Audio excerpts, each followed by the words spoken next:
किसी जमाने में एक राजा था, उसकी वृत्ति नहीं थी प्रभु भक्ति में, नेक कर्म नहीं कर सकता था, लेकिन उसकी घरवाली रानी बहुत अच्छी थी। प्रभु भक्ति में उसकी रुचि थी।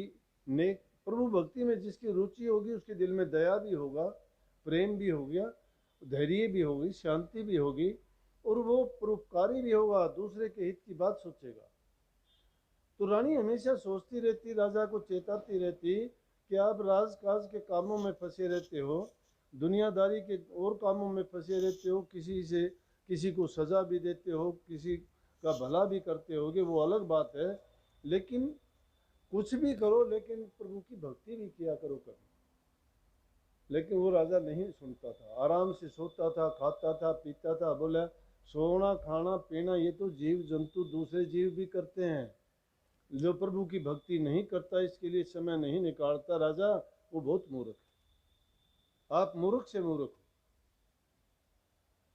राजा ने सोचा मैं मूर्ख हूँ, लोग मुझे राजा कहते हैं, मैं जो मुंह से निकालता हूँ वो कानून होता है, जिसको कहता हूँ वो बात मेरी सर्वमान्य होती है। रानी मुझे मूर्ख कहती है। डोंडी पिटवा दी और अपने राज में जितने भी मूर्ख थे सबको इकट्ठा कर लिया। रानी इसको मूर्ख क्यों कहती थी कि दुनिया के पदार्थ चाहे कितने भी किसी के पास हो, कितना किसी के पास धन हो, कितना किसी का लंबा चौड़ा परिवार हो, कितना किसी के शारीरिक बल हो, कितना उनका रूप हो, कितना ऊंचा पद हो, लेकिन अगर प्रभु की भक्ति नहीं है तो कुछ भी नहीं है। सारे राज्य में ढिंडोरा पिटवा के सब मूर्खों को इकट्ठा कर लिया। सब मूर्खों को इकट्ठा करके कहने लगा कि सबसे ज्यादा जो मूर्ख है उसमें से एक ढूंढ निकाला कि ये सबसे ज्यादा मूर्ख है, और उस मूर्ख को एक सोने का डंडा दे दिया राजा ने कि ये ले, तेरे से ज्यादा जो मूर्ख हो उसको ये डंडा सौंप देना। वो अब मूर्ख था, वो पूरे राज्य में घूमता है, कहीं उसको उससे ज्यादा मूर्ख नहीं मिला, किसको दे। काफी दिन बीत गए इस तरह से। राजा की बड़ी उम्र थी, राजा बीमार हो गया, उसको भी पता लग गया मूर्ख को कि राजा शायद हो सकता है कि अब अपना शरीर पूरा कर दे। वो चल के गया उसके पास, राजा ने उसको बुलाया कि भाई उसको मैंने मूर्ख ढूंढने के लिए कहा था, आज तक उसने कोई जवाब नहीं दिया, कोई उससे ज़्यादा मूर्ख मिला या नहीं मिला। और मूर्ख उसके पास जब गया, बोला जाके सलाम किया और कहा बादशाह सलामत, कैसे याद किया? बोला भाई तेरे को एक सोने का डंडा दिया था कि तेरे से ज़्यादा कोई मूर्ख हो तो उसको ये सौंपना। बोला जी ये तो मेरे पास ही है। ने बोला तो वो काम तुझे करना चाहिए था, अब तो मैं चला जाऊंगा। बोला राजा से कहने लगा जी कहाँ जाओगे आप? बोला लंबी यात्रा पे जाना है। बोला कितने दिन में लौट के आओगे? बोला वहां से लौट के नहीं आता कोई भी। ने बोला तो कितना दूरी कितनी है उसकी? बोला महीनों की गिनती नहीं है वहां पे। तो ने बोला राजा कोई साथ भी जाएगा आपके? बोला वहां साथ भी कोई नहीं जाता। बोला कोई रानी जाती हो, कोई राजकुमार जाता हो, कोई मंत्री लोग जाते हो, बड़ी सेना थी इसमें से कोई छोटी मोटी टुकड़ी साथ ले जाते हो, जरूरत पड़ेगी अकेले को तो? बोला उस मंजिल पे उस रास्ते जाते हो कोई साथ जाता ही नहीं। बोला तो अनजान रास्ते पे जाओगे, आपको ये भी नहीं पता कितनी दूर जाना है, तो कुछ पैसे वैसे चाहिए, खजाना है आपका, कुछ लेके जाओगे साथ? बोला अरे मूर्ख कुछ भी नहीं ले जा सकता, हर इंसान यूं ही जाता है। कहने लगे राजा ये ले अपना डंडा। बोला क्यों? बोला मेरे से ज्यादा तो मूर्ख तू है फिर।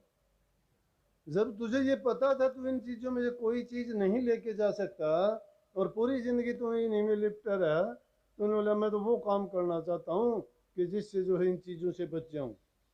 जब राजा की आंख खुली, राजा ने सोचा, रानी से कहने लगा कि रानी तू ठीक कहती थी कि मेरे से ज्यादा मूर्ख कोई नहीं है। कहने का मतलब इंसान पूरी जिंदगी इन्हीं चीजों में फंसा रहता है। बेटा है, पोता है, धन है, दौलत है, घर है, बार है, परिवार है, सुख चाहिए, शांति चाहिए, अच्छा खाना पीना चाहिए, मौज मस्ती चाहिए, लेकिन प्रभु का नाम कड़वा लगता है। वो इतना सख्त लगता है, जहर जैसा कड़वा। महाराज जी ने इसके बारे में एक दुआ लिखा है कि कड़वा नाम कुनीन है, डरता है बीमार तारा चंद जो खाएगा तो उतरे तुरंत बुखार। ये नाम इतना कड़वा लगता है जैसे कुनीन की गोली। मलेरिया बुखार जब आता है तो कुनीन देते हैं, और कुनीन बहुत कड़वी होती है। वो कुनीन नहीं खाए तो मलेरिया बुखार नहीं उतरता। लेकिन जो उस कुनीन को बर्दाश्त कर लेता है ना, कड़वी तो है लेकिन वो कड़वी इलाज भी है। इसलिए नाम का जपना आसान नहीं है, कभी ये सोचते हो। जब नाम के रास्ते पर चलोगे बहुत सी चीज़ें आपको विचलित करने वाली मिलेंगी। घर परिवार वाले नाराज हो जाएंगे कि तुझे नाम की क्या ज़रूरत है, तेरी नाम जपने की उम्र थोड़ी है, नाम तो बूढ़े जपते हैं। अरे बुढ़ापे में कौन क्या कर सकता है, कोई काम ही नहीं कर सकता। नाम जपने की उम्र तो जवानी में ही होती है। और ये वो चीज़ नहीं, संतों ने इस युग में इसको तो इतना सस्ता और आसान कर दिया कि घर गृहस्थी के सारे काम करो, खुशी से रहो, अपना खूब कमा के खाओ, सब प्रकार के आनंद हैं वो लो, लेकिन उसके साथ साथ प्रभु की भक्ति को क्यों भूलते हो?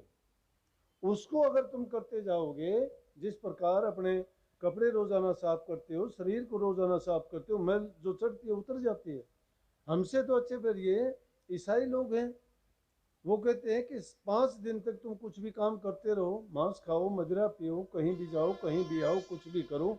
अगर कुछ हो जाता है तो शनिवार के दिन या शुक्रवार के दिन जाके चर्च में, और उसको कन्फेस डे बोलते हैं, कि उस दिन जाके अपनी गलती मान लो कि मैंने गलती की, माफ़ करो। 5-6 दिन तक जो करना करो, एक दिन जाके माफ़ी मांग लो। और फिर वो सोचते हैं कि मैं उनसे भाल हो गया, मैंने वो सब सफ़ा हो गया, लेकिन गलत है। ये बात सोचो कि प्रभु का नाम तो उस तरह से है जिस प्रकार से स्नान करना। तुम सारे काम करते हो, जाने में अनजाने में गलती होती है, पाप कर्म भी हो जाते हैं। जानबूझ के जो करता है वो तो उस कर्म का भागी बनता है, क्योंकि उसने जानबूझ के। अनजाने में भी अगर किसी से हो जाते, जाने में हो अनजाने में हो, लेकिन प्रभु का नाम अगर लोगे तो तुम्हारे पाप कर्म धुल जाते हैं।